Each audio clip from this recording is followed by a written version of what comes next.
جمهور آمریکا بارها ایران را ইরানের Islamic revolutionary guard corps হুঁশিয়ারি দিয়েছে ইরানের একাডেমিক প্রতিষ্ঠানে হামলার প্রতিশোধ হিসেবে তারা অঞ্চল জুড়ে মার্কিন ও ইসরায়েল সংশ্লিষ্ট বিশ্ববিদ্যালয়গুলোতে লক্ষ্যবস্তু করতে পারে। এই ঘোষণার পরই ইরাকের রাজধানী বাগদাদে শিক্ষার্থী ও বাসিন্দাদের মধ্যে আতঙ্ক ছড়িয়ে পড়েছে। ইরাকে রয়েছে একাধিক মার্কিন সংশ্লিষ্ট শিক্ষা প্রতিষ্ঠান, যেগুলো এখন সম্ভাব্য ঝুঁকির তালিকায়। আমরা যুদ্ধের জন্য দায়ী নই, কিন্তু আতঙ্কে আছি। যে কোনো সময় আমাদের বিশ্ববিদ্যালয়ও হামলার শিকার হতে পারে। এরই মধ্যে American university of Iraq, American university of Kurdistan সহ বেশ কয়েকটি বিশ্ববিদ্যালয় অনলাইন ক্লাসের সিদ্ধান্ত নিয়েছে। বাগদাদে আমেরিকান বিশ্ববিদ্যালয় 7 দিনের জন্য ক্লাস স্থগিত করেছে। নিরাপত্তা পরিস্থিতি বিবেচনায় বিশ্ববিদ্যালয়গুলো নিজ নিজ সিদ্ধান্ত নিচ্ছে বলে জানিয়েছে ইরাকের শিক্ষা মন্ত্রণালয়।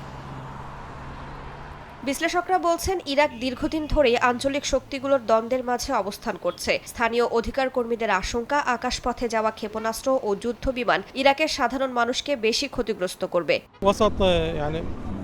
পূর্ব ও পশ্চিম দিকে চলাচলকারী বিমান ও ক্ষেপণাস্ত্র সবই আমাদের আকাশের উপর দিয়েই অতিক্রম করছে। এদিকে কিছু তরুণ আদর্শগতভাবে ইরানের সঙ্গে যুক্ত এবং এই যুদ্ধে অংশ নেয়া বা সমর্থনের চেষ্টা করছে। এর জেরে যুদ্ধের প্রভাব ইরাকের শহরগুলোতে ছড়িয়ে পড়বে বলে আশঙ্কা করা হচ্ছে।